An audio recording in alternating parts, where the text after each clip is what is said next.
আহ, যে ছেলেটা অ্যাকিউজড আছে, সে মাইনর ছেলে আছে, তার 17 ইয়ার্স।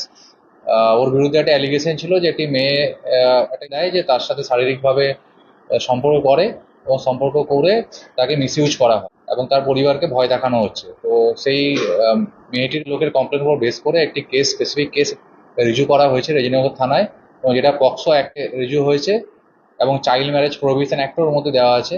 তাতে আমরা দুজনকে অ্যারেস্ট করেছি। যে ইউটিউবারের কথা আপনারা বলছেন, সে ছেলেটির বয়স 17 বছর। তো অ্যাজ পার পক্সো অ্যাক্ট আমাদের জুভেনাইল জাস্টিস যে বোর্ড আছে, জেজেবি, সেখানে প্রোডাকশন করতে হবে, এবং তারা যেটা সিদ্ধান্ত নেবে মেবি হোমে স্থানান্তরিত করা হবে, এবং আমাদের বাকি যে লিগেল প্রসিডিওর আছে মেডিকেল থেকে শুরু করে সেখান থেকেই হবে।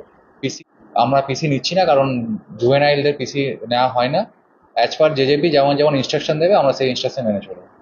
তখন একটা ভিডিও হয়েছিল, হ্যাঁ ভিডিও করেছিল, কিন্তু সেই ভিডিওটা ও দেখে হঠাৎ পোস্ট করে দেয়, দিয়ে বলে যে তুমি যদি আমাকে আরো ভিডিও পোস্ট করবো তোমার লাইফ বরবাদ করে দিবে। তো আমি ব্ল্যাকমেল ওকে বিয়ে করতে বাধ্য হয়েছিলাম। ব্ল্যাকমেল হ্যাঁ ব্ল্যাকমেল করতো, দিয়ে আমি ওকে বিয়ে করতে বাধ্য হয়েছি।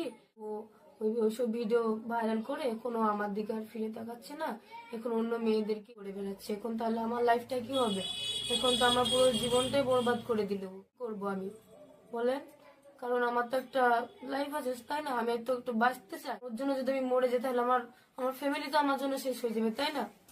আর ও এখন আমাকে বিয়ে করে অন্য মেয়ে নেয় না, আসছে, ঠিক আর ফিরেও তাকাচ্ছে না। এখন তাহলে আমার কি হবে?